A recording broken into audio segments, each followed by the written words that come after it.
Hi welcome to home cafe. ఈరోజు వీడియోలో నేను మీకు చూపించబోతున్న ఇంట్రెస్టింగ్ రెసిపీ వచ్చేసి మామిడికాయలతో ముక్కల పచ్చడి ఇన్స్టెంట్గా ఎలా పెట్టుకోవాలి, 2 డేస్లో ఎలా తినేసేయచ్చు అనేది చూపిస్తానండి. ఈ ముక్కల్ని మనం పచ్చడి పెట్టుకుంటే ఈ విధంగా చాలా బాగుంటుంది. దానికోసం నేను ఒక 5 మామిడికాయలు తీసుకుంటున్నాను. వాటన్నిటిని నీట్గా వాష్ చేసుకొని తడి లేకుండా ఒక పొడి క్లాత్తో తుడిచేసి నీట్గా ఈ విధంగా చిన్న చిన్న ముక్కలు కట్ చేసుకొని పక్కన పెట్టుకోవాలి. మా హస్బెండే ఇవన్నీ చిన్న చిన్న ముక్కలుగా కట్ చేశారండి. చాలా కష్టపడి మంచిగా నీట్గా కట్ చేశారు చూడండి. ఫస్ట్ ఈ ముక్కలన్నిటిని ఈ బౌల్తో ఎన్ని కప్స్ అవుతాయో దాన్ని బట్టి కొలుచుకొని మనం మిగతా మెజర్మెంట్స్ అనేవి దీంతోనే తీసుకుందాం. ఓకేనా? నేనైతే ఈ విధంగా కొలుస్తున్నాను చూడండి. ఈ కప్తో ఎన్ని కప్స్ అవుతాయో చూద్దాం. సో ఈ బౌల్తో ఇంకో దాంట్లో మనం ఏదైతే పచ్చడి కలుపుకుంటామో వేరే నెక్స్ట్ ఇంకొక బౌల్ తీసుకొని అందులో వేసేసుకోవాలి. ఇదేమో 1 కప్, నెక్స్ట్ ఇదేమో సెకండ్ కప్. అదేవిధంగా అన్ని ముక్కల్ని ఎన్ని కప్స్ అవుతాయో చూద్దాం. ఇదేమో 3వ కప్, ఇది 4, నెక్స్ట్ వచ్చేసి లాస్ట్ అనుకుంటున్నా. ఈ అయితే టోటల్ 5 కప్స్ అయినాయండి. పక్కన పెట్టేసుకోండి. నెక్స్ట్ స్టవ్ మీద ఒక ప్యాన్ పెట్టేసుకొని ఈ 5 కప్స్కి తగ్గట్టుగా ఒక 1 టేబుల్ స్పూన్ మెంతులు వేసుకోవాలి. నెక్స్ట్ ఒక 3 టేబుల్ స్పూన్ వరకు ఆవాలు వేసుకోవాలి. ఈ పచ్చడికి ఈ ఆవాలు, మెంతిపిండి, ఈ జీలకర్ర అనేది ఏవైతే ఉంటుందో ఇదే మంచి ఫ్లేవర్, ఇంకా నిల్వ ఉండడానికి ఎంతో హెల్ప్ చేస్తుంది పచ్చడికి. ఈ అరోమాటిక్ ఫ్లేవర్స్ అనేవి చాలా బాగుంటాయి. మన వంట రూమ్ అంతా ఒక రకమైన ఒక గుడ్ స్మెల్ అనేది బయటకు వస్తూ ఉంటుంది. ఇవన్నీ నీట్గా ఫ్రై చేసుకున్నప్పుడు మాత్రమే. సో ఫ్రై చేసుకొని పక్కన పెట్టేసుకోవాలి. చూడండి ఈ విధంగా కొంచెం గోల్డెన్ బ్రౌన్ వచ్చే వరకు ఫ్రై చేసుకొని వీటన్నిటిని చల్లారిన తర్వాత ఒక మిక్సీ జార్ తీసుకొని అందులో వేసేసి వీలైనంత మెత్తగా ఫైన్ పౌడర్ లాగా గ్రైండ్ చేసుకుందాం. పదండి. చూడండి పౌడర్ అనేది ఈ విధంగా మెత్తగా ఉండాలి. సో ఈ పౌడర్ని పక్కన పెట్టేసుకోండి. నెక్స్ట్ ఇందాక ఆల్రెడీ హీట్ చేసుకున్నాం కదా ప్యాన్, అదే ప్యాన్లో ఈ 5 కప్స్ మామిడికాయ ముక్కలకి ఒక 1 కప్ వరకు నేను వేరుశనగ నూనె వేస్తున్నాను.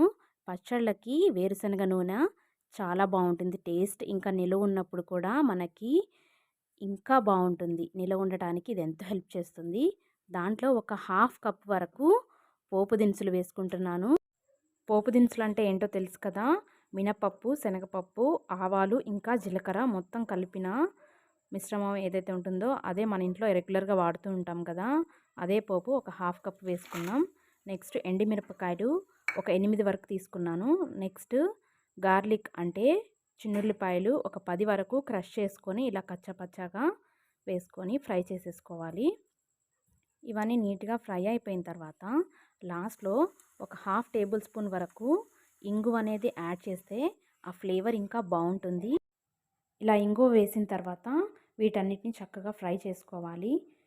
కొంచెం కలర్ అనేది చేంజ్ అయ్యే వరకు వీటిని ఫ్రై చేస్తూనే ఉండాలి. ఈ ఫ్రై చేసిన తర్వాత పూర్తిగా ఈ పోపు అనేది చల్లారిపోయిన తర్వాతే మనం పచ్చడిలో వేసేసుకోవాలి కాబట్టి కొంచెం ఫ్రై చేయనిద్దాం. లాస్ట్లో కొంచెం కరివేపాకు వేసుకున్నాను. కరివేపాకు వేసుకుంటేనే కదా ఆ పోపు అనేది ఫుల్ఫిల్ అవుతుంది. కాబట్టి నేను ఒక 1 కప్ వరకు పోపు కరివేపాకు వేసుకున్నాను. దీన్ని స్టవ్ ఆఫ్ చేసేసుకొని పక్కన పెట్టేసుకోవాలి. కంప్లీట్గా చల్లగా అయిపోవాలి అది.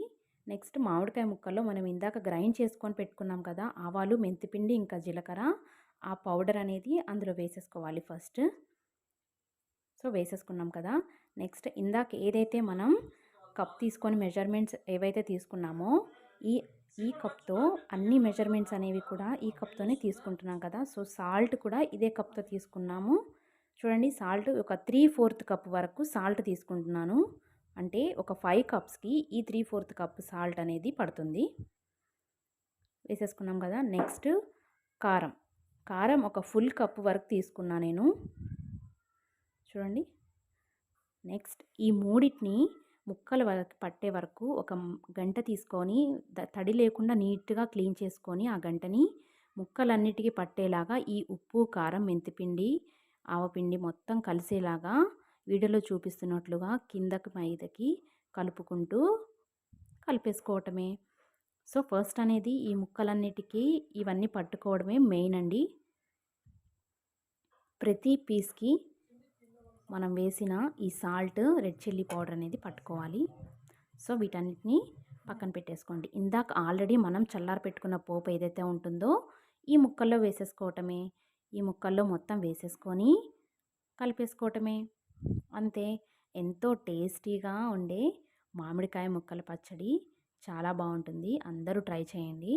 మామిడికాయలు నిల్వ పచ్చడి పెట్టుకోవడానికి ముందు ఆ ఫీల్ని ఎంజాయ్ చేయాలంటే తప్పకుండా ఈ ముక్కల పచ్చడిని అందరూ తప్పకుండా ట్రై చేయండి.